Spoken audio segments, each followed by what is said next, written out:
on my computer.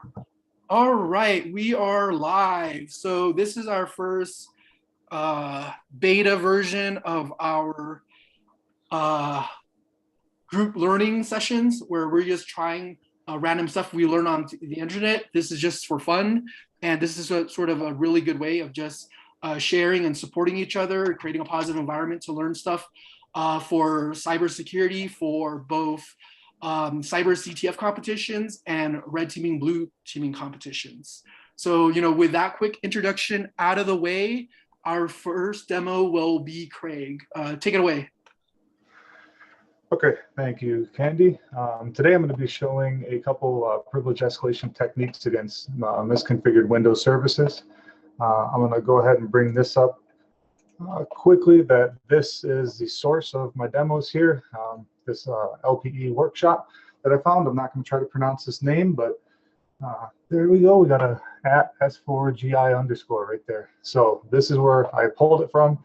It's pretty neat to get a Windows machine in a sandbox environment, run as the batch file, and it sets up some questionable services, I'll say. So with that, I'll proceed. The first one I'm going to show, and I got my notes over here, so when you see me looking back and forth, but it's a DLL hijacking attack. And so the service is attempting to load a non-existent DLL from a writable directory.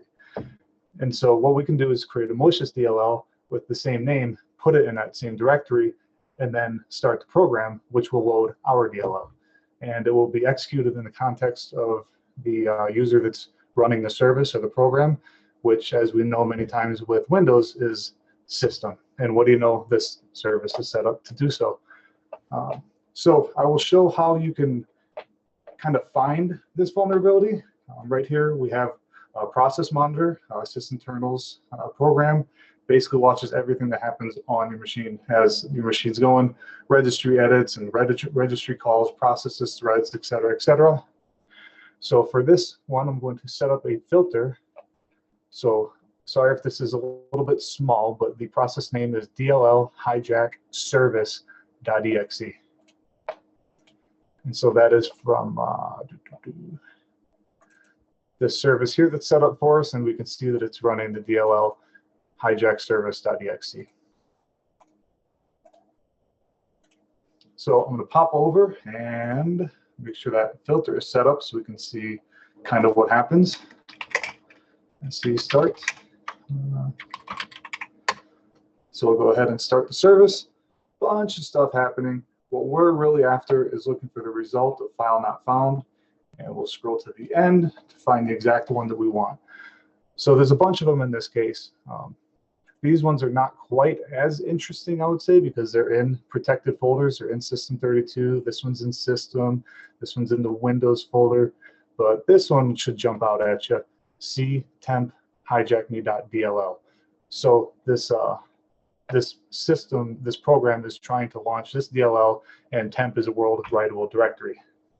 So let's go create our own malicious DLL. Let's pull up my copy paste here. I'm going to, well, first I'm going to show nano windows dll.c. So once this is compiled, when it's run, it will create a command that will run this command right here. It'll tell CMD to run a netcat listener and phone back home to our machine here on port 443. This is why I have the listener set up right here. And I got ahead of myself just a little bit, just for the sake of the demo, because reverse shells are cooler than just writing a file that says who am I out to a text file. I went ahead and just loaded a netcat binary on this machine so that we could accomplish that.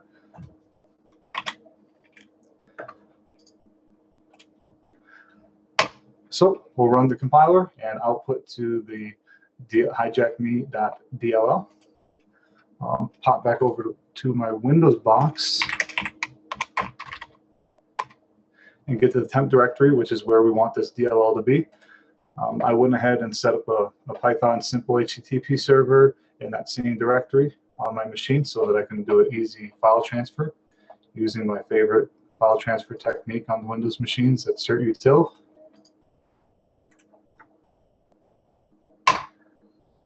Okay, we can see that it was successful. Got a code 200. We got the program for the DLL, excuse me, dir, and we can see it right there, hijacking.dll. And the service, I'll go ahead and stop it. I think it's in some weird state right now from where it was running from before. Let me go ahead and do scqc dll. And I want to point something out is what I kind of did before. So this is just querying the service to find out some information about it. And you can see that it will be started as local system. And so with that, we'll go ahead and start that service. And I think everybody noticed we got a command prompt over here, which is good. What am I? I am a system IP config. I'm on the Windows box. And this is the 129 and IP config. We are on the 129. So this was actually a vulnerability back in, I believe, it's in a lot of programs, sadly, but a big one that it was, I think, back in late 2019 in an antivirus product. So the antivirus product had this particular vulnerability, and they called it privEsc at that point. I think the DLL was trying to load was in system 32, so I don't know, you have to be admin to write there anyway. So, but it's out there. This is not just some random setup. This is definitely a real thing. So that it concludes that portion of my demo. Are there any questions before I proceed to the next one? Yeah, I just want to jump in with some comments. Very cool demo. So this is Dll Injection. And from my understanding of it, you know how you showed earlier with the sysintern tools, right? So basically sysintern scrolling, looking for a file not found. So any type of program that is looking for a DLL where an adversary can add it to one of the paths where it's looking at, that's sort of the cause, right? So I think in a very early version of Windows 7, one of the default services actually had a problem here, and I think a lot of programs that you install potentially, they might have these kind of problems as well. So basically what I'm sort of trying to point out is that it's sort of a misconfiguration depending on the application you have installed, and it's not a thing where it's like, oh, there's a patch for it, right, for Windows. No, it really depends on what services and applications you have running on their system, and if they have this particular vulnerability in it, it can be taken advantage of.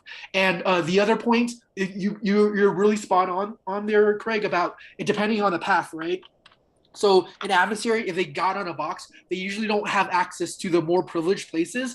But the way Windows searches for paths, it searches multiple places. So there's like an ordering of about 5 or 7 places it tries to search, and in some cases you might get lucky. For instance, for your example, right, there's temp, but sometimes it's a directory where the application's installed, but they didn't set the permissions properly. It's writable by other users. So that's another situation where an adversary can leverage it. But there are a lot of other dependencies too. So one of the dependency is the ability to start services, right? So say it's a service and it's not started. So the adversary will have to have the account with a privilege to start service, or if there's a way of either restarting that services if the service is already running.